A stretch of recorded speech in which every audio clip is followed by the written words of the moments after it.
Lindero Norte Noticias. Periodismo sin fronteras.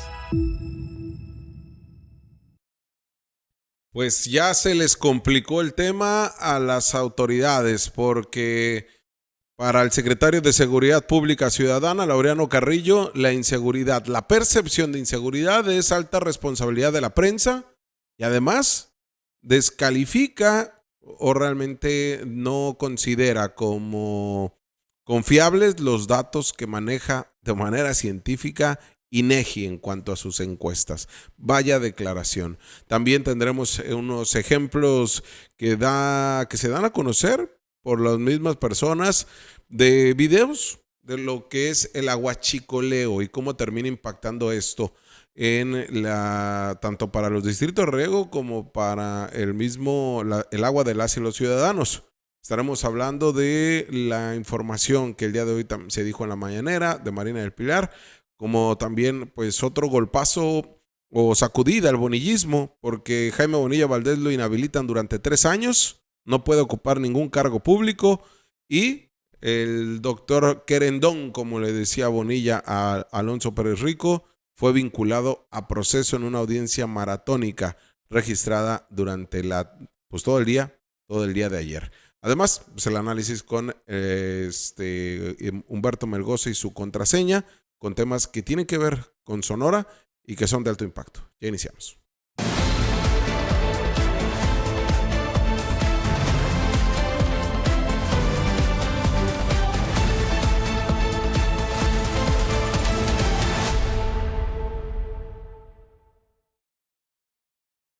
Gracias por estar aquí con nosotros, por formar parte de este Lindero Norte, del que pues somos parte. Es una comunidad que es muy activa, pero además somos muy agradecidos porque es así como podemos mantenernos en la vigencia informativa, porque todos los días escribimos aquí, todos los días redactamos, todos los días elaboramos videos, todos los días vamos a ruedas de prensa, todos los días salimos a las calles a reportear, todos los días estamos presentes con nuestro análisis y es por eso que le agradecemos, porque también es este motor que necesitamos o esta gasolina más bien que necesitamos para continuar con este ejercicio periodístico y es a través de sus mensajes, de sus comentarios, de su análisis, de su crítica que nos hacen llegar en nuestra página principalmente, como también en nuestra plataforma en YouTube y en Facebook.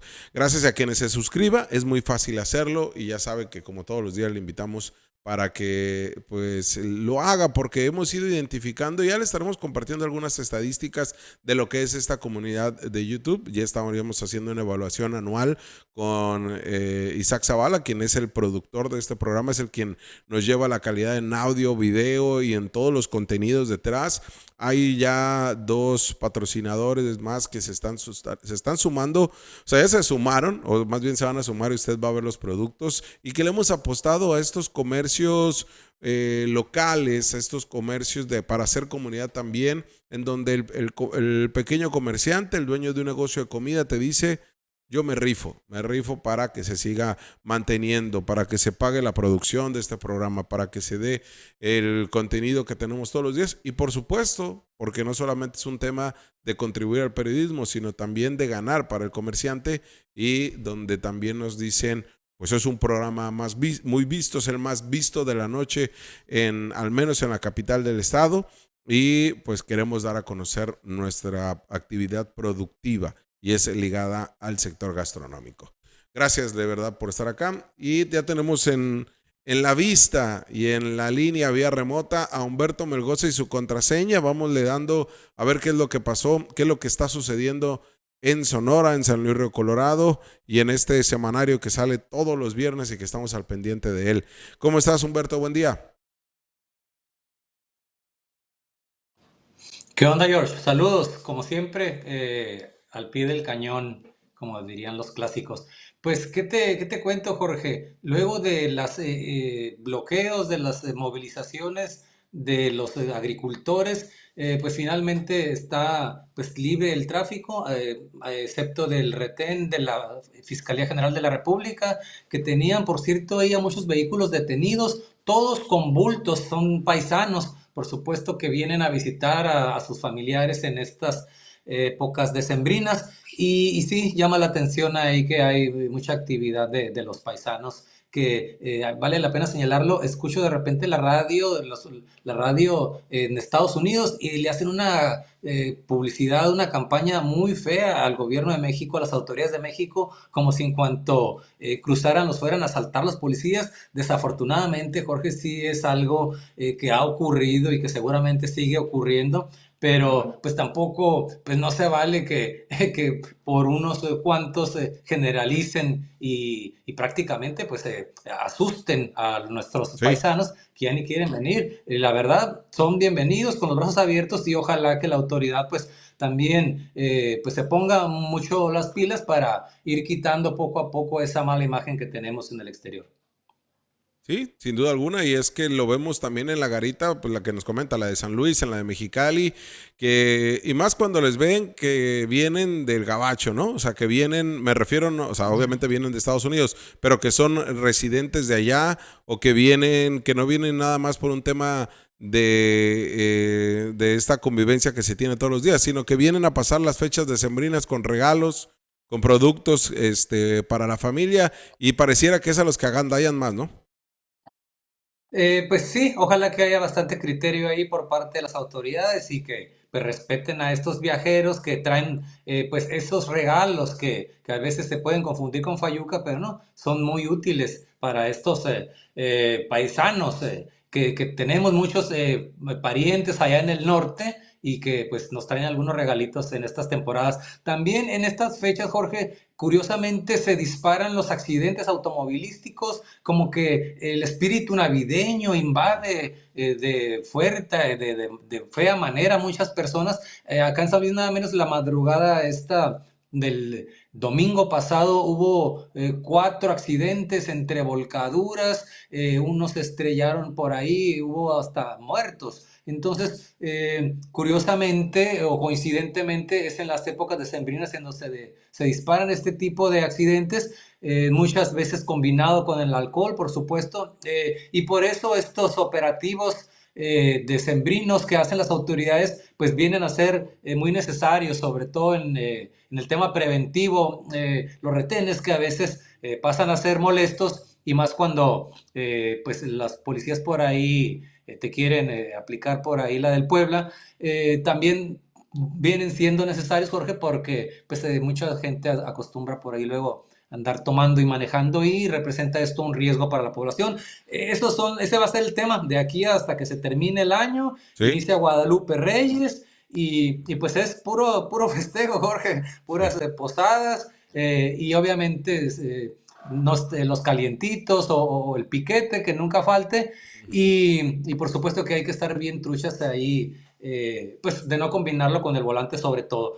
Esto es nada más, Jorge, un breve preámbulo, para darle contexto a esta participación que hago con mucho gusto cada semana en el espacio Lindero Norte.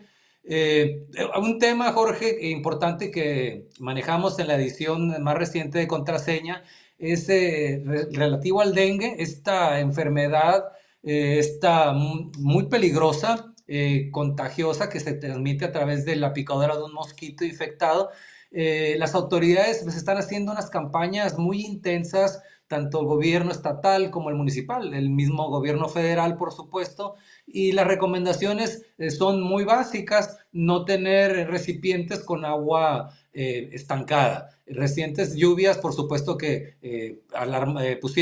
hicieron que redoblaran estos operativos precisamente porque hubo muchos encharcamientos. Entonces, además de voltear todas esas bandejas, llantas, de acuerdo a la nota esta que publiqué, también hay que tener cuidado con las plantas, las matas y los maceteros, todo donde haya humedad, en pocas palabras. Yo ya ahí me encargué de hacer el Lo propio. operativo que corresponde, porque por supuesto que de esta prevención tenemos que complementarla todos desde nuestros hogares y no es para alarmar a la población, pero a la persona esta que me tocó entrevistar sí le fue como en feria, estuvo 14 días en terapia intensiva. Uf, De esos 14, 5 días inconsciente, totalmente pues ya prácticamente debatiéndose entre la vida y la muerte. Y pues finalmente, luego de 5 días, tuvieron los resultados ahí, los médicos de Yuma, lo tuvieron que trasladar a Yuma porque pues su cuadro se puso muy grave y ahí fue cuando el resultado dio positivo para dengue, para 3 variables de dengue. La pregunta de los 64,000, Jorge, es ¿dónde lo contrajo? Por supuesto, para que también las personas tomen sus providencias. Esta persona que entrevistamos, una persona muy conocida, al menos por la familia, vive aquí en San Luis Río Colorado, pero también tiene casa en San Luis, Arizona. Entonces, pero la mayor parte del tiempo se la pasa aquí en San Luis Río Colorado. Ella recuerda que le picaron ahí algunos mosquitos. Ojalá que haya alcanzado a matar a ese mosquito, porque si no, ese mosquito que la infectó a ella se va volando y puede infectar a otra persona. Y pues en el caso de la Marcela R., pues los síntomas fueron desde una fiebre de 40 grados hasta vómito con sangre, hasta que se desfalleció, se desvaneció, perdón, y pues a partir de ahí ambulancia, hospital, terapia intensiva, y pues híjole, la verdad también los mismos médicos refieren que de acuerdo al cuadro que presentó y esta variable de dengue hemorrágico, sí lo consideran un milagro tanto de la ciencia médica y por supuesto también de Dios, porque las cadenas de oración no se hicieron esperar y todo esto contribuyó para que esta historia tuviera un final feliz, pero la moraleja que nos deja es pues que el dengue parece una enfermedad común, como la misma influenza, que de repente no les damos mucha importancia, pero hasta que lo vives en carne propia o con alguien conocido o cercano, y pues entiendes la magnitud y pues también reconoces el esfuerzo que hace la autoridad, el gobierno, pues de hacer estos operativos tipo cazafantasmas, de andar fumigando ahí con estos trajes especiales, estos insecticida especial para reducir pues a la mínima posibilidad que estos mosquitos se reproduzcan y proliferen y que vayan a hacer esta travesura que le andaba costando la vida a una residente de aquí de San Luis Río Colorado. Sí, complicado por lo que sabemos lo que significa también, por ejemplo, en Mexicali vemos los canales de riego y con lo que ha significado también pues el dengue, el chikungunya y todas estas enfermedades que se vienen Sí, claro. con estos vectores, en el caso pues la ricketsiosis, pero en el dengue el cuidado que se debe de tener porque sí, como dices, esto puede ser mortal.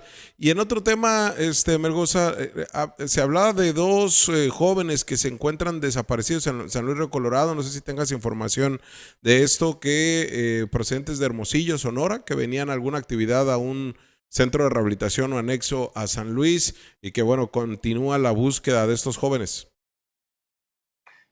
Pues hasta el momento, Jorge, se mantiene el estatus así como tú lo mencionas, de manera extraoficial, incluso, no se sabe, se sabe que venían hacia acá, ¿verdad? Pero hasta ahorita no hay información, pero déjame echarme un clavado por ahí, checar algunas fuentes y por supuesto que si hay alguna novedad te la voy a pasar de volada. Oye, Melgoza, y para cerrar, pues el tema, ¿se midió algún tipo de afectación o se midió la manera también en que se fueron sumando la comunidad sanluisina a esta protesta de agricultores? Porque hablamos que este distrito de riego, el 014, este módulo, pues abarca lo que es también el tema de San Luis. ¿Hay algún tema que se haya hablado más allá de la protesta? Pues mira, Jorge, allí precisamente en el módulo de riego participa como secretaria técnica Verónica Gómez Barrón. Ella es Sí. una abogada sanluisina muy activa y aparece ahí en todas las imágenes, guardando ahí un bajo perfil, pero también muy activa en ese tema, Jorge. La preocupación es de los agricultores locales y por supuesto de los del Valle de Mexicali, que es una misma comunidad y que se manifestaron de esta manera protestando primero pues por la falta de apoyos y luego la ley de aguas. La gran preocupación gente agricultora, ejidatarios, era pues que no iban a poder heredar la tierra junto con el permiso de agua. Ese fue, yo creo que el gran problema que se presentó.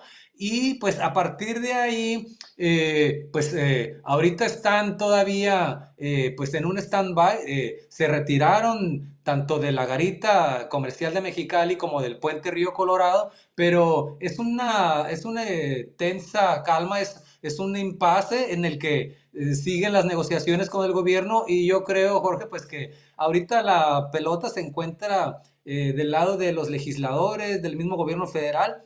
En la mañana de hoy la gobernadora pues abrió con ese tema y se lanzó de una manera muy puntual y muy directa en contra de los opositores, de las personas que ella señala Sí. que con falsedades están manipulando. Ella no lo dijo así, pero faltó ahí que alguien le preguntara. Entonces, los líderes que están haciendo estos bloqueos y que están convocando a todas estas personas, ¿realmente los están manipulando para sus intereses muy particulares, muy personales? Yo creo que es una combinación de ambos. Es una demanda legítima, es una protesta justa, y por supuesto Claro. que también en el río revuelto siempre hay ahí algunos ganadores que se aprovechan de la situación, pero ahí está. Por lo pronto la Over pues ya sale con este tema muy alineada con el discurso del gobierno federal, muy alineada con el mayoriteo que ocurrió tanto en el Congreso como en el Senado, y por supuesto que esta ley pues va a pasar. Ojalá que pues que sea para beneficio de la mayoría de los mexicanos, como realmente pues ellos así lo están pregonando, que sea un derecho, que haya agua para todos, que haya agua, por supuesto, que no se escasee, que no se utilice para otras cosas. Ahora se justifica de alguna manera la protesta aquella masiva en contra de Constellation Brands, porque si ahorita este es un bronconón, imagínate que estuviera funcionando esa agua, a pesar de que iba a generar 3,000 empleos y una derrama económica muy importante. Yo creo que el recurso natural del agua tiene que ser primordial, Jorge, y se debe de garantizar su abasto, por supuesto que primero que nada para el consumo humano. Claro. Pues muchas gracias, Melgoza. Te mando un abrazo fuerte. Sale, Jorge, igualmente.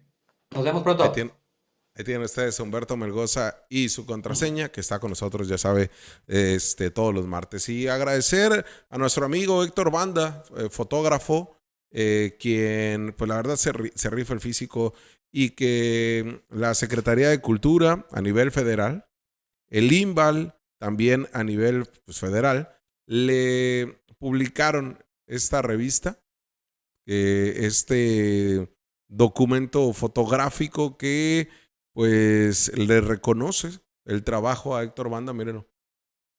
Lo entrevistamos en Televisa, lo hemos entrevistado para Lindero Norte, lo hemos entrevistado en repetidas ocasiones, sobre todo cuando desarrolló este trabajo, que la verdad está buenísimo. Tiene lo que significa el barrio desde esta frontera norte, mucho con la línea de los cholos. Mira, que lo tengo del lado. Mucho con este está genial. Perdón. Ahí tiene usted. Y pues todas las fotografías tomadas por el propio Héctor Banda.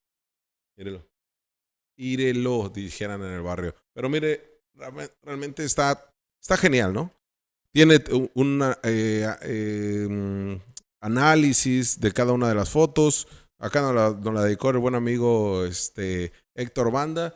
Y ya estaremos viendo dónde se puede vender, dónde se puede adquirir, cómo se puede hacer. Lo estará presentando en la Casa de la Cultura, tengo entendido. Apenas está diseñando, por eso es que no lo pudimos entrevistar el día de hoy. Nos dijo, aguántenme las carnitas porque será hasta seguramente iniciando el mes de enero cuando se tenga esta presentación del libro Barrio Frontera, o este documento donde pues desde Mexicali para el mundo, este proyecto Barrio Frontera, que de acuerdo a lo que señala la Secretaría de Cultura, es una aproximación a la cultura chola de larga historia en esta parte del país, que ha podido diseminarse en todo nuestro México y ahora trascendió fronteras en Centroamérica como signo cultural y como estilo en lugares tan remotos como Brasil y Japón, donde el cholo como parte cultural y de estas entidades fronterizas binacionales, vaya que tiene un impacto. Así que enhorabuena por el buen Héctor Banda y ya lo estaremos entrevistando para que nos dé más contenidos. Y estuvo en Tepito presentándolo, ya me acordé. Estuvo en Tepito presentándolo, estuvo en varios lugares en Ciudad de México, lo han invitado a festivales con este documento fotográfico que está genial. Así que enhorabuena por Héctor Banda. Y siguiendo el tema del agua, el día de hoy, como ya decía Humberto Melgoza, la gobernadora Marina del Pilar salió por fin a hablar del tema, que esto es tan necesario, porque tienen razón los productores agrícolas. Oye, nadie nos informa, nadie nos dice nada, nos hemos quedado únicamente con información pues vaga que se genera a nivel nacional. En las mesas de trabajo previo a la votación de ley de agua se nos dijo que se iba a hacer un dictamen nuevo y se nos dijo que se iba a presentar una iniciativa con todas nuestras modificaciones. El día cuando se presenta la iniciativa se dan cuenta que es el mismo dictamen, pero nadie le informó a los grupos productores agrícolas que ese es el sentido de una iniciativa. Presentar ese dictamen y presentar una gran cantidad de adendas. Fueron más de 60 adendas las que se incluyeron, 60 modificaciones en ese dictamen que venía de la iniciativa de la reforma presentada por la presidenta Claudia Sheinbaum. Y esto le saco a colación porque, pues bueno, toda esta información, lo que necesitábamos y nos surgía es que se contrastara con el dictamen, el final como quedó. Todavía no se publica en el diario oficial de la Federación, pero este dictamen como tal, pues tenía varios puntos importantes que eran lo que venían cuestionando los productores agrícolas, y dentro de estos 10 puntos que se demandaban, 5 realmente eran los que se demandaban y exigían, solamente uno ha quedado en el cuestionamiento, que es la venta de agua hacia particulares dentro de los módulos de riego. No es que, y hoy se lo explicaba a un agricultor, porque publicamos nuestra columna en la Crónica, que ya lo estaremos haciendo videocolumna, no es que el distrito de riego tenga agua y empiece a repartir, ¿no? Es quien la administra y es quien ejecuta toda esta administración, el control y operación. Entonces el agua es de los productores agrícolas, ¿no? El agua es de la nación, pero es de los productores agrícolas a manera de concesión y son ellos quienes la terminan por vender. Pero dentro de estas negociaciones y transacciones, pues las hacen directamente con los módulos de riego. Módulo de riego con tanto productores industriales como con otros productores agrícolas, como otros. La participación de los módulos de riego como organizaciones privadas terminan siendo fundamentales en la administración de recursos. Y yo no digo que sea malo. El problema acá es que falta mucha transparencia también en esos espacios y le corresponde a los mismos productores agrícolas exigirla, demandarla y tenerla. Pero ya en cuanto al agua se refiere, ese es el punto de partida del debate público que estamos teniendo, y en donde no es que tenga la razón el gobierno, pero acá necesitamos tener la información clara, concisa, precisa de esto. Porque ante estos escenarios, y ayer lo comentábamos con el maestro Iván Martínez Azueta, un especialista en temas de agua en nuestra región, y dejaba muy claro varios puntos. Esta ley se quedó corta, pudo haber ido más allá. No hablo de que sea más agresiva hacia los productores agrícolas, no. Se trata de beneficiar a todas y a todos, pero principalmente a ese sector primario que no resulta afectado y en contraparte, que no nos sigan agandallando estos industriales que terminan comprando agua muy barata o que terminan utilizándolo para fines que no son la industria. Pero los gobiernos necesitan apoyar a ese pequeño productor, a ese productor que recibe 5,000 pesos mensuales o 60,000 pesos anuales por la venta de su agua hacia Tijuana, ¿no? Que se la venden a 100 millones de pesos, o que ayer hablábamos, bueno, en la columna hablábamos de estas 23,000 hectáreas que son las que terminan vendiéndole esa agua de 23,000 hectáreas hacia el municipio de Tijuana para darle 80 millones de metros cúbicos. Toda esta información se viene a partir de la ley de aguas. Y es que no se supiera, hay expertos en el tema que lo han analizado y lo han puesto sobre la mesa, pero no para el debate público. Y es que también los gobiernos tienen que hacer la desalinizadora, tienen que hacer una serie de trabajos operativos y de infraestructura hídrica de la que también nos tienen que estar informando. Pero acá, en lo corto que se quedó la ley ha sido con el tema del aguachicoleo o del huachicoleo azul o del huachicoleo del agua, como se ha llamado a nivel nacional. Y forma parte de una dinámica en donde a través de los módulos de riego se compra por parte de las productoras industriales, de maquiladoras, de inmobiliarias, de bancos, de muchos entes. En vez de comprarle a CESPEM agua, o en vez de comprarle a los órganos operadores de agua, se lo compran a estos módulos de riego, y es a través de estas concesiones que se tiene por parte de productores agrícolas que se gestiona para venderle esta agua, en el sentido en el que así sea, porque no está transparentado. Pero donde hay no robo hormiga, robo gigantesco, es justamente cuando llegan estas empresas. Y algunas dicen, oye, pues nosotros sí las compramos el agua directamente al modo de riego. Otras no, otras simplemente van con pipas cada 4, 5, 6 horas o una vez por día y llenan sus pipas para el trabajo que van a realizar. No es para consumo humano, por supuesto, es para otras actividades y directamente desde el tren. El día de hoy en la mañana de la gobernadora exhibieron un video que ayer justamente lo íbamos a pasar, pero bueno, por cuestiones de tiempo no nos dejó. Pero son videos que grabaron ciudadanos. Uno es de Rigoberto Campos, es activista que se convirtió en damas de agua cuando fuera la Constellation Brands, y que también hombre político, que le ha gustado la política y que tenía un contrato con la CESPEM a manera de asesoría. Pero él graba un video que es interesante y lo tomamos de sus redes sociales. Pero también hay otro video que lo graba un ciudadano, que es justamente el que vamos a ver ahorita, que es más o menos para entenderlo cómo es estas redes de aguachicoleo o de huachicoleo azul. Así fueron captados y así fue evidenciado y aquí la culpa no es del pipero, acá es directamente la empresa que tiene que demostrar que así le está pagando, porque la paga más barata y prácticamente sin impuestos. Veamos. El aguachicoleo del agua. Este es uno de los motivos de que por uno la vamos a pagar todo.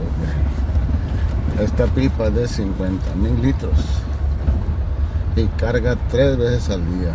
Tenemos años denunciándola. Ahí está. ¿De cuántos litros es esta? ¿De cuántos litros es esta? ¿De cuántos litros es? De 40. De 40, no de 50. No es de 50. No, es de 40. ¿Va para Mexicali? ¿Para dónde? Para la fábrica. Para Frubemex. ¿De dónde quién se la vende? ¿El módulo 16? ¿Quién se las vende? ¿Qué módulo 16? Ahora, ¿cuánto pagan por pipa? Pues pagan por año, pero no sé cuánto pagará. Por año. Son 3 al día, ¿cuántas? Son 4 al día. 4 al día. Dale, gracias. Dale. Ahí está, ya vieron. Frubemex.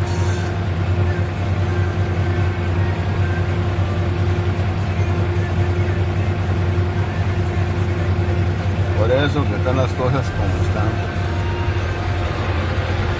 Ahí está. Es el aguachicoleo. Es la empresa que decíamos el día de ayer, Frubumex, que se está agandallando el agua. Aquí yo no estoy echando la culpa a los campesinos, a los agricultores, no. Aquí sí hay una responsabilidad de los módulos de riego, ¿no? Si es verdad que les están vendiendo el agua y si es verdad que lo están haciendo de esta manera. Porque no hay un control. Porque el pipero podrá ir, y le digo de nueva cuenta, no es contra el chofer del pipero, tampoco. O sea, es contra la empresa.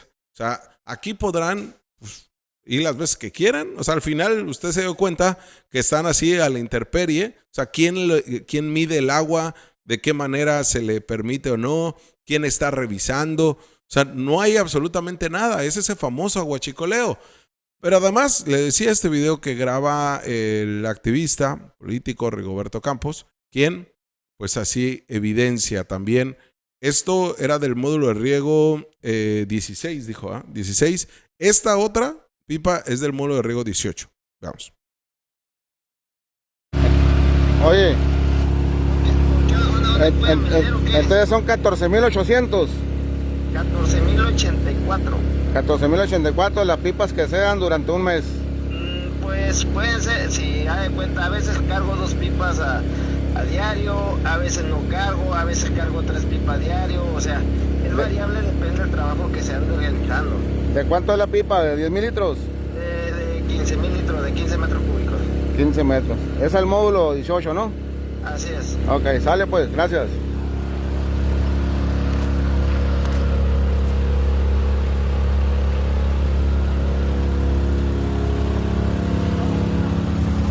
Pues aquí está el aguachicoleo, ya lo escucharon. El aguachicoleo, módulo 18.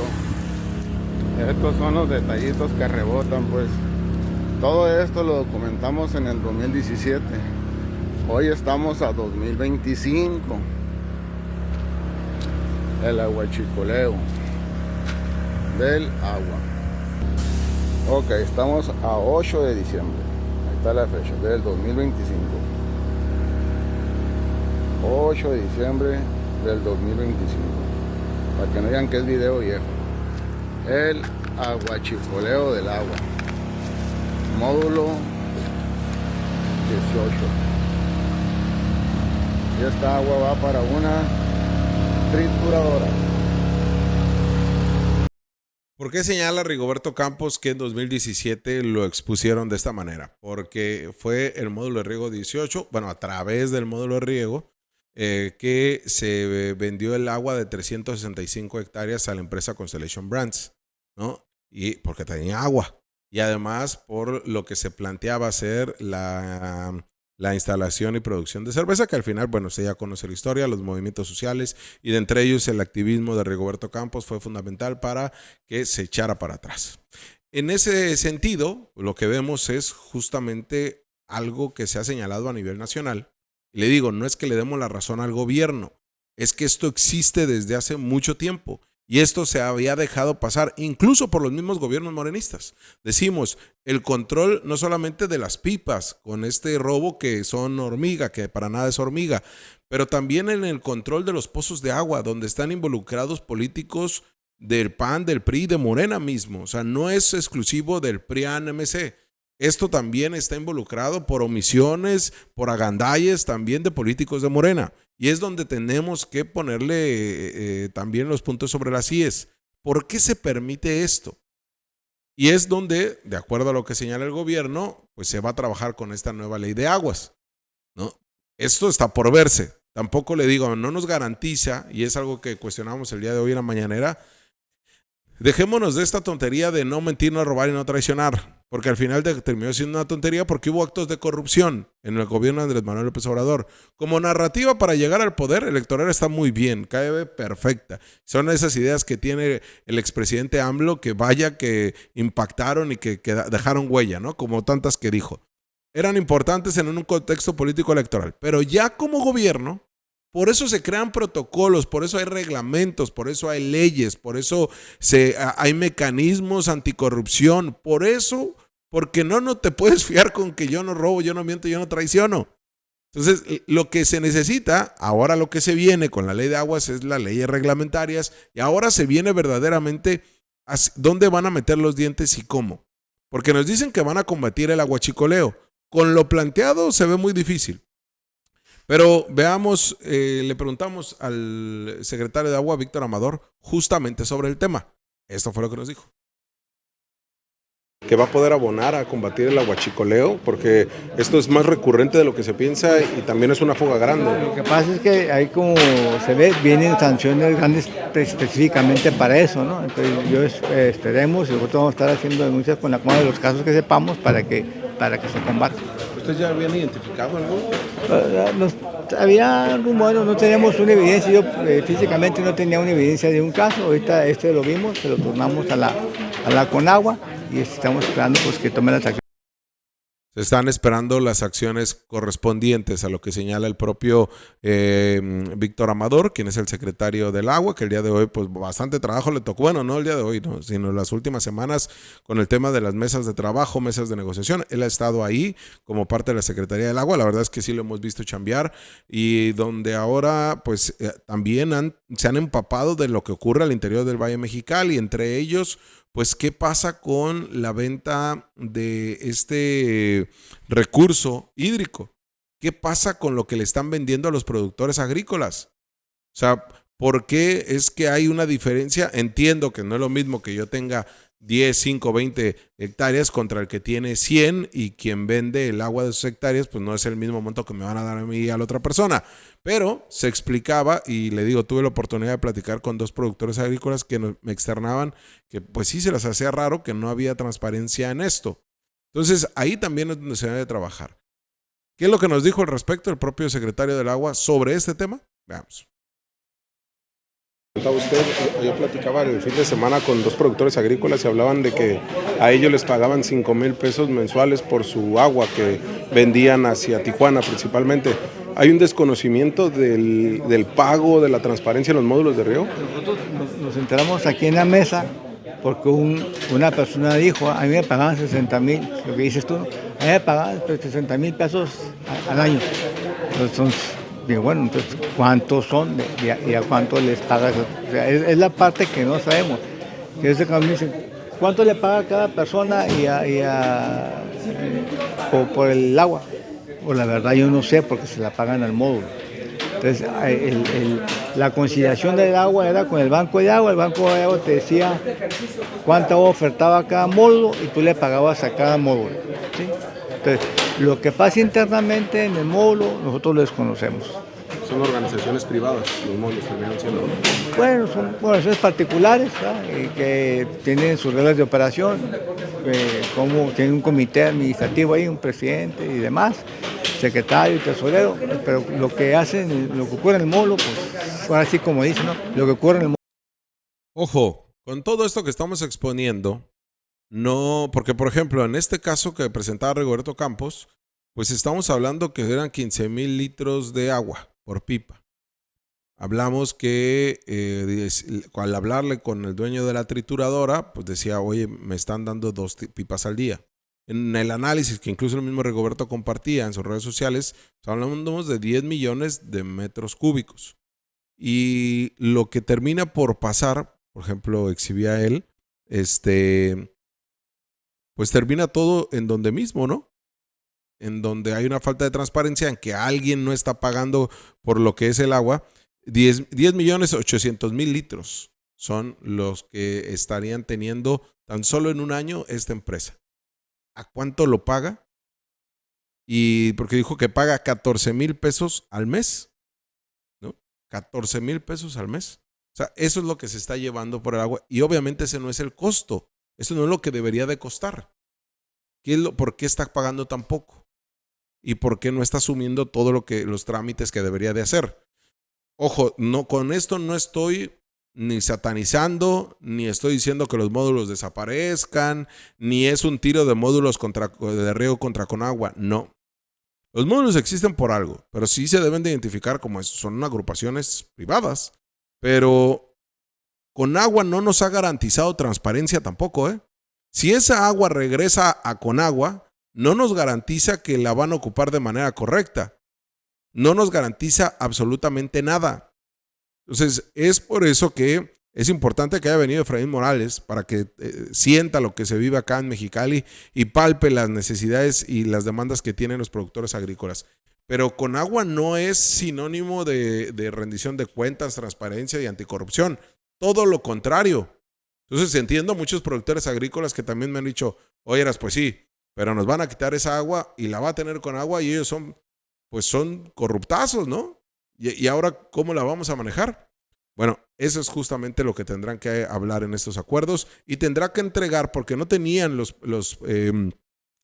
módulos, los representantes de Juan Carlos Fierro, de acuerdo a lo que dijo hoy la gobernadora del estado y el secretario del Agua, Víctor Amador, cuando le pidieron el padrón para ver a quién se les apoya cuando regrese el agua con agua, pues con estos apoyos directos hacia como una indemnización o como un apoyo compensatorio, no los tenían, ¿eh?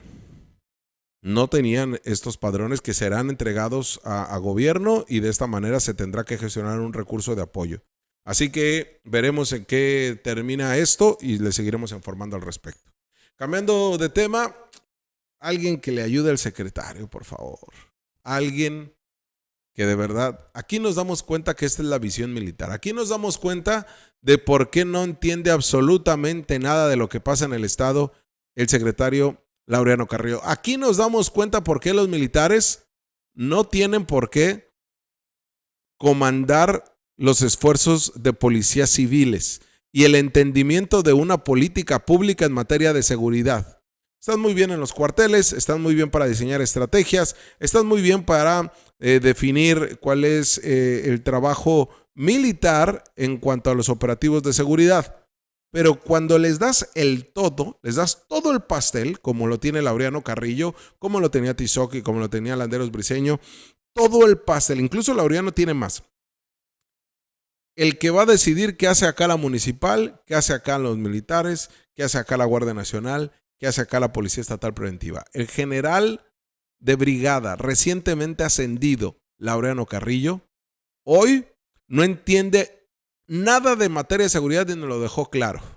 Responsabiliza a los medios de comunicación porque dice noticias falsas y sensacionalistas que han hecho que el ciudadano mexicalense perciba inseguridad. Pero además, al mismo tiempo, desconoce prácticamente, porque dice, sí, está INEGI, sí, entrega sus estudios, pero yo no sé qué preguntas hace. No puedo confiar en eso porque yo desconozco cómo lo haga. Desconoce prácticamente o critica de manera directa al Instituto Nacional de Geografía y Estadística, a quien de manera científica realiza evaluaciones y hace una encuesta de percepción de inseguridad de manera trimestral. Pero además dice, y ahorita usted lo va a escuchar todo, nomás le quiero dar este contexto para que no lo tome, para que no diga, ¿de verdad dijo eso? Bueno, póngale atención a cada cosa que dice. Señala que él confía más en la encuesta que va a realizar la Secretaría de Seguridad Ciudadana y lo que él le preguntó a una familia de 3 personas en el Valle de Mexicali, quienes le dijeron, pues es que como a mí yo no puedo sentir, le dijeron, yo no siento inseguridad. Perdón, al revés, yo siento inseguridad. Está desbordada la inseguridad en el Valle, en Mexicali, pero a mí nunca me han robado. A mí nunca me han asesinado a nadie ni nada. Es muy lamentable, la verdad. Y escuche bien lo que dice el secretario de Seguridad y ahorita lo seguimos analizando. No, pues es que la seguridad está desbordada, etcétera. Y yo le pregunté, señor, estaba con sus 2 hijos y le pregunté, señor, usted en este año, ¿cuántas veces ha sido objeto de un delito? Y me dijo, no, yo afortunadamente ninguno. ¿Y su hijo? No, tampoco. ¿Y su otro hijo? Tampoco. Entonces, ¿por qué usted dice que se siente inseguro? Dice, no, es que en los medios de comunicación se transmiten muchas noticias. Entonces, entendemos que también es un indicador importante que tenemos que tomar en cuenta, ¿no? La desinformación que se maneja en los medios, pero no solamente medios escritos de todo tipo, ¿no? En las redes sociales, por ejemplo, ¿no? Desafortunadamente también eso existe, pero lo más importante es lo que yo decía, la gente que se siente insegura en la calle, en el transporte. Entonces estamos haciendo una estrategia de mayor acercamiento con la ciudadanía. Eso es lo que vamos a hacer dentro de esta estrategia que tenemos ya diseñada. Una encuesta de manera, yo le llamo una encuesta informal, que es con nuestra área de prevención, respetando obviamente las encuestas que hacen organismos debidamente establecidos y oficiales como el INEGI, por ejemplo, que son resultados que ellos tienen sus fundamentos y tienen sus parámetros. Yo lo hice de manera más informal, a través de consultar a los ciudadanos directamente por medio de prevención para saber en Mexicali por qué la gente se siente segura. Es importante porque yo digo, la pregunta que me hice, no es posible que Tijuana, que es una ciudad más grande que Mexicali, que es una ciudad donde tenemos más índices de homicidios de manera tradicional y que también tenemos un poco más de homicidios del fuero común, ¿por qué la gente se siente más segura en una ciudad como Tijuana, con 68 puntos porcentuales, es decir, un punto totalmente abajo, ¿no? que Mexicali? Entonces descubrimos ahí muchas cosas importantes, interesantes y que hoy en día tenemos una estrategia que ya presentaremos, posiblemente será la próxima semana, la vamos a revisar en la Mesa de la Paz. Ustedes saben que cualquier estrategia que sacamos nosotros, lo primero que hacemos es presentarlo al gabinete, a la Mesa Estatal de Paz, donde se discute, se revisa y si todos están de acuerdo ya hacemos la publicación. En este caso es lo mismo, vamos a hacer eso, ya vamos a presentarla posiblemente la próxima semana. Pero lo que descubrimos es interesante, en Mexicali la gente se siente insegura por muchas razones y la principal es porque la gente le afecta más los delitos del orden común que los delitos del orden federal, que los delitos de alto impacto. La gente se siente insegura porque hay robos en el Oxxo, porque se siente segura en la calle, en el transporte público y lo más importante, se siente insegura porque no ve una patrulla o un policía en su colonia, en su calle. ¿Se sienten inseguros? Sí, pues con base en la encuesta me cuesta el INEGI un 78%, eso es lo que queremos bajar. O sea, pero vuelvo a lo mismo, ¿por qué la gente se siente insegura en Mexicali? ¿Porque hay inseguridad? Sí, pero exactamente, pues es lo que queremos descubrir, porque en los parámetros que se manejan a través del INEGI, a veces pues son parámetros que a veces nosotros no conocemos. Yo como secretario no los conozco, o sea, no sé, el cuestionario que traen ellos no lo conozco, o sea, pero yo tengo que hacer mi propia encuesta y tratar de descubrir qué es lo que está sucediendo. Lo que ustedes dicen es que bajan los delitos, pero la percepción... Pero la gente se sigue sintiendo insegura, por eso yo quiero saber por qué está sucediendo eso. Eso es lo que estamos trabajando, ¿no? Eso es lo que acabo de... Ya es que ya es mucho engolosinado del general, ahora ya quiere también manejar INEGI, ¿no? O sea, no solamente quieren manejar los datos de la Secretaría de Seguridad Ciudadana, sino también ahora los datos que hace INEGI. ¿Qué sigue, no? Porque también quisieron manejar temas de la Fiscalía, como ahora vemos que manejaron pésimamente las cámaras de vigilancia del C5I. Que quisieron el C3, los exámenes de control de confianza se los dieron. Pero, secretario, no le van a dar INEGI, ni de chiste. Porque ahí sí se hace de manera científica. Y para nada fue científico el que usted se haya parado y le haya preguntado a 3 personas de una misma familia. Pero además, el que no me hayan robado, el que no me hayan, no haya sido víctima de un delito de alto impacto, no quiere decir que no voy a sufrir de violencia en un estado de violencia como tal, ¿no? O no me siente inseguro.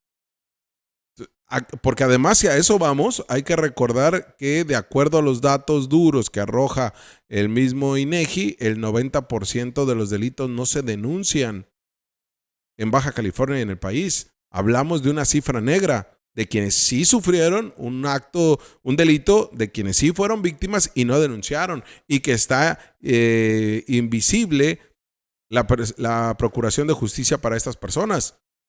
Entonces, irnos a lo fácil, no es el primero ni el último secretario o encargado de seguridad o gobernante que le echa la culpa a los medios de comunicación. Donald Trump le ha echado la culpa a los medios de comunicación. En otros gobiernos también le echaban la culpa el descrédito del exsecretario de Gobernación, el secretario delegado el exdelegado de la Secretaría de Gobernación en Baja California, Hernández le echaba la culpa a los medios de comunicación de la manera en la que la gente tenía un descrédito total, un repudio a Enrique Peña Nieto al final de su sexenio. Y así nos podemos ir, ¿eh? Lo más fácil es atacar al mensajero. Lo más fácil es echarle la culpa a los medios de comunicación. Y lo hemos dicho, acá es que los gobiernos, y no hablo de Marina del Pilar porque la verdad es que nunca el área de comunicación, ni con Néstor ni con Romandía, han sugerido o han presionado o han exigido el que una nota esté o el que se baje una nota o que no hablemos de tal funcionario o que no hagamos algo. La verdad es que no. Pero teniendo a la Secretaría de Seguridad Pública que tenemos con Laureano Carrillo, que tienen estas ganas como de controlar todo. Incluso ya tienen a través de la Guardia Nacional y la Mesa de Seguridad el control de qué debe de hablar y qué no debe hablar el Servicio Médico Forense y el Poder Judicial. Y el problema es que como agachones que somos en Baja California, y hablo no como parte de una sociedad, sino como parte de una estructura gubernamental, como son tan agachones en esta estructura gubernamental y quieren quedar bien para todo con el gobierno de México, pues a todo dicen que sí. Pero lo siento, general, no le van a dar INEGI, ni de chiste le van a dar. Acérquese con INEGI porque además, a ver, Si usted se mete a la página de INEGI, ahí vas a ver la batería de preguntas que hacen. Ahí vas a ver el modelo científico que se utiliza en estas encuestas trimestrales. Dígale a su gente de inteligencia. Ellos van a saber cómo meterse y espero que sepan analizar los datos. No es difícil. Nosotros como periodistas lo hacemos. Cuando le presentamos cada trimestre la percepción de inseguridad de manera científica. No porque fue usted preguntando. Imagínate que ahora es el colmo. Pues si no es Massive Caller, ¿no? Esta encuestadora de patito de 3 pesos que no sé por qué todo el mundo publica como si fuera cierto. Entonces aquí sí tendrá que platicar la gobernadora, tendrá que platicar a alguien, decirle, oye, no me ayudes, compadre, si estás viendo cómo tenemos alborotado todo y estamos en un momento de crisis en esta jaloneo con el sector agropecuario y viene el secretario, bueno, al menos que sea una caja china, ¿no? Esa declaración, pero bueno, no lo creo para nada. Y miren, cambiando de tema, hablando de cuestiones de inseguridad, bueno, temas de política. Veamos porque el día de hoy, el día de ayer más bien, se dio un batacazo hacia el bonillismo. Por un lado, a Pérez Rico, el doctor Querendón, como le decía el propio Bonilla en estas mañaneras que estamos viendo acá, y que además ya sabe que Bonilla utilizaba esto para insultar, denigrar, mentir, extorsionar, para todo tipo, porque él sentía que tenía el poder absoluto y donde se le olvidó que el poder lo tiene el pueblo, ¿no? Que es uno de estas dichos de Morena porque lo convirtieron en eso. Pero en estas mañaneras recordará que Pérez Rico y Bonilla se les antojaba decir lo que sea. Incluso hasta hacían evaluaciones psiquiátricas en vivo a sus contrincarios políticos. Pues bueno, lo que sí se maneja, aun cuando ambos tienen la presunción de inocencia, tras una larga audiencia que concluyó a las 11 de la noche de ayer 8 de diciembre, el secretario de Salud durante la administración bonillista Alonso Pérez Rico fue vinculado a proceso penal por el delito de uso ilícito de facultades y atribuciones, toda vez que, de acuerdo a la carpeta de investigación, en 2021 otorgó de manera ilícita a la empresa Arsa Lab la adquisición de insumos médicos por 39,680,000 pesos en 9 adjudicaciones directas. La denuncia la presentó el órgano interno de control de la Secretaría Anticorrupción de Baja California. En la audiencia también se vinculó a proceso a Gerardo Abdiel, quien pasó de la jefatura de mantenimiento a encargado de despacho de la Dirección de Administración e integró el Comité Técnico para el Manejo de la Deuda de ICESalud que autorizó el pago de diferentes proveedores. En ambos casos, y esto todo en plena pandemia, en ambos casos se enfrentarán su proceso penal en libertad al omitir la Fiscalía General del Estado la prisión como medida cautelar. Los exfuncionarios de la administración de Bonilla que están vinculados a procesos también son el exdirector de administración Miquel Roberto y el jefe de recursos materiales Miguel Ángel, quien tienen sentencia de 19 meses de prisión también dentro de la administración bonillista. Es Octavio Hilton Reyes, exoficial mayor del gobierno de Bonilla, por el tema de darse un dinero por un predio que tenía un juicio de muchísimos años y al final se autodieron el dinero, ¿no? Por parte de una administración al mismo funcionario. Él sí ya está sentenciado. Pero en el caso de Pérez Rico, pues ya está avanzado su proceso judicial. El juez de control determinó que están los elementos suficientes para irnos a juicio oral. Habrá audiencia intermedia. También hablamos que son 8 carpetas de investigación contra Pérez Rico, por diferentes contratos y adjudicaciones directas que se hicieron.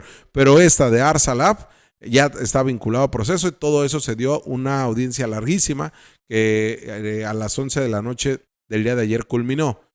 El mismo día de ayer, casi al mismo tiempo, el Tribunal de Justicia Administrativa del gobierno, de Baja California, el TEJA, pues inhabilitó por 3 años a Jaime Bonilla Valdés. Por lo tanto, el exgobernador y amigo cercano de Andrés Manuel López Obrador no podrá ocupar un puesto público los próximos 3 años. El Tribunal Estatal de Justicia Administrativa lo sancionó. La resolución emitida por el TEJA este lunes 8 de diciembre, bueno, realmente fue el lunes, 8 de diciembre, fue por un proceso administrativo sancionador que inició el gobierno de Marina del Pilar al principio de su administración. Se trata del caso del contrato ilegal que hizo el gobierno bonillista con la empresa Next Energy para la construcción y operación de una planta fotovoltaica en Mexicali. Ese que no tenía permisos ni municipales ni federales, ese que la Secretaría de Energía, Rocío Nale, le dijo una y otra vez que no lo podía realizar, ese que le dijeron no lo lleves a cabo porque no te vamos a dar los permisos, porque no la vamos a necesitar, ese con la que iban a endeudar a Baja California, que prácticamente lo hicieron, pero bueno, no se concretó por el trabajo jurídico que hizo después la administración marinista. Bueno, por ese caso lo inhabilitan por 3 años. Todavía Bonilla puede recurrir a esto y podría llegar a tumbarlo, pero ya la inhabilitación se dio y además la Secretaría de Honestidad informó sobre otros casos. Vamos a escuchar a Gabriela Monge, quien es la secretaria de Honestidad, justamente cuando se le cuestionó al respecto. La resolución emitida por el Tribunal Estatal de Justicia Administrativa. En efecto, el día de ayer fuimos notificados de esta resolución. Conlleva, como ya bien lo comentaron, una sanción grave, por eso lo tenía el Tribunal Estatal de Justicia Administrativa. Hay que recordar que estos asuntos son de inicios de la administración y ya estaba para resolución. Fuimos notificados el día de ayer, 3 años de inhabilitación y obviamente los presuntos responsables pues tienen las acciones correspondientes para impugnar la resolución. ¿Por qué caso? ¿Es cuánto? En efecto, es el caso que les comento. ¿Hay otros procesos? Las 5 resoluciones ya fueron emitidas. En algunas entrevistas que he tenido con ustedes hemos dado información, tanto el consejero jurídico como su servidor. Las 5 resoluciones ya fueron emitidas. También se le vincula.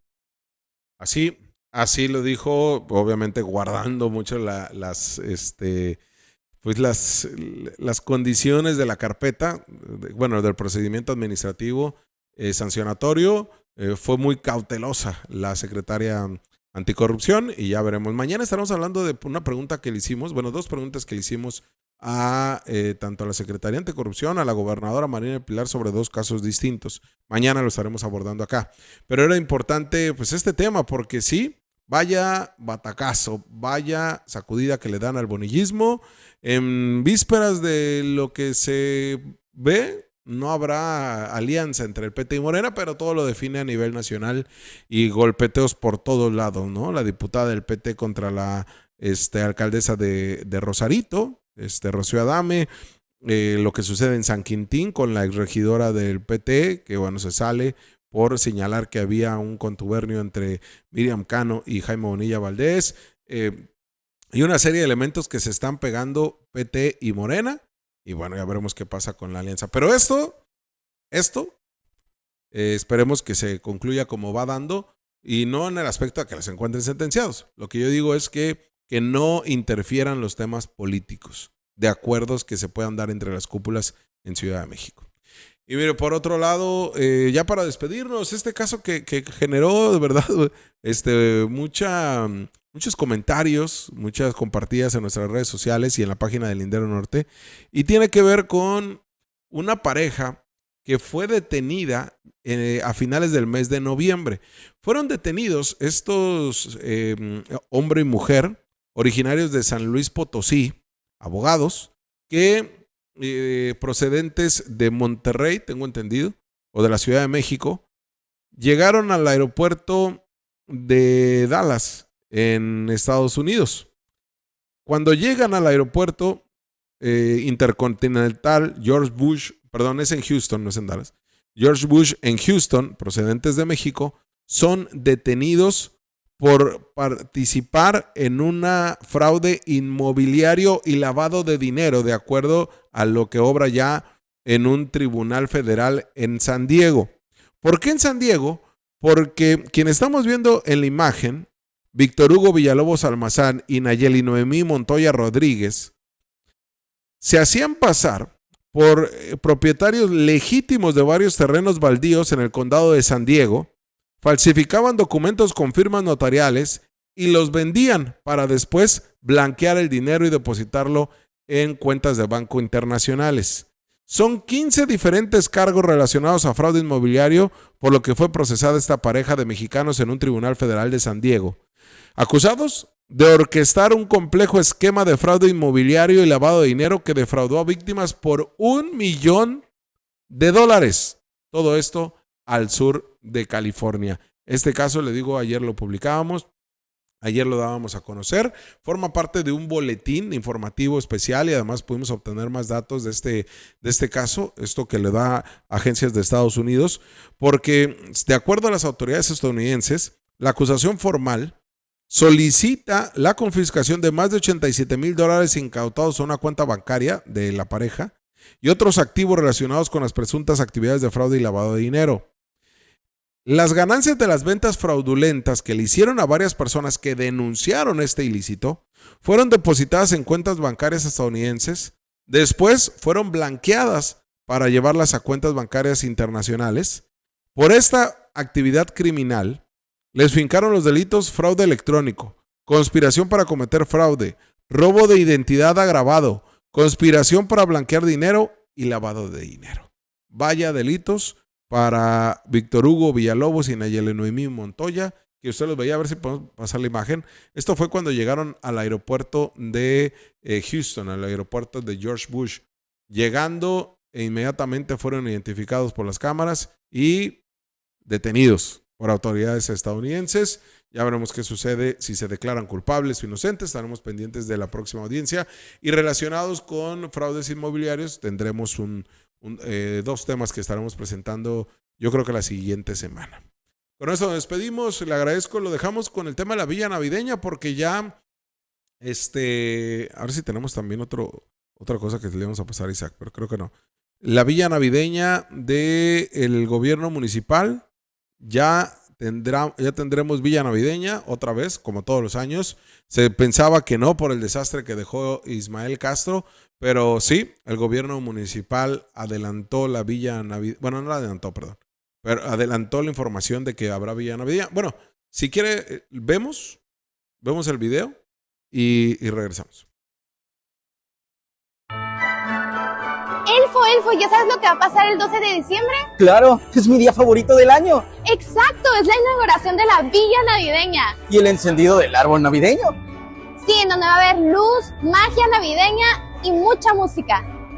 Yo ya preparé mi pose para cuando enciendan el árbol. Y cuando lo encienda, ¡voy a gritar! El 12 de diciembre estará la Villa Navideña y como inauguración, tengo entendido, será este desfile navideño del gobierno municipal por el cual se sustituye al de Coca-Cola. Y bueno, ahora sí, ya nos despedimos, lo vemos el día de mañana en punto de las 8 de la noche. Usted ya está informado, pero tiene la última palabra. Los dejo con el planteamiento que hizo la gobernadora Marina del Pilar el día de hoy en su mañanera. La Ley General de Aguas Nacionales que impulsaba la Presidenta de la República, Claudia Sheinbaum Pardo, parte de que el agua es un derecho humano, un derecho que está hoy garantizado en nuestra Constitución y que pues el agua es de la nación, es del pueblo de México. ¿Qué es lo que busca esta ley? Garantizar el derecho humano al agua para todas y todos, contar con un sistema de concesiones ordenado, acabar con el mercado negro para que esto no se venda a beneficio de particulares a costa de la mayoría, eliminar el acaparamiento de unos cuantos concentran mucha agua y los demás se queden sin agua o agricultores se queden sin agua, garantizar el binomio tierra y agua, reconocer el derecho del agua de miles de sistemas comunitarios que operan en el país, garantizar el consumo humano al agua. El tema del agua lo vamos a seguir atendiendo de manera directa con todo el sector, decirles nuevamente que el agua es de la nación, el agua es un patrimonio del pueblo de México y reconocemos esta iniciativa que ha impulsado nuestra presidenta Claudia Sheinbaum Pardo, reconocemos a todo el sector por el diálogo permanente, por las pláticas que se han mantenido y reiterarles que desde el gobierno del Estado y desde el gobierno federal contarán siempre con una mesa abierta para dialogar, para disipar dudas,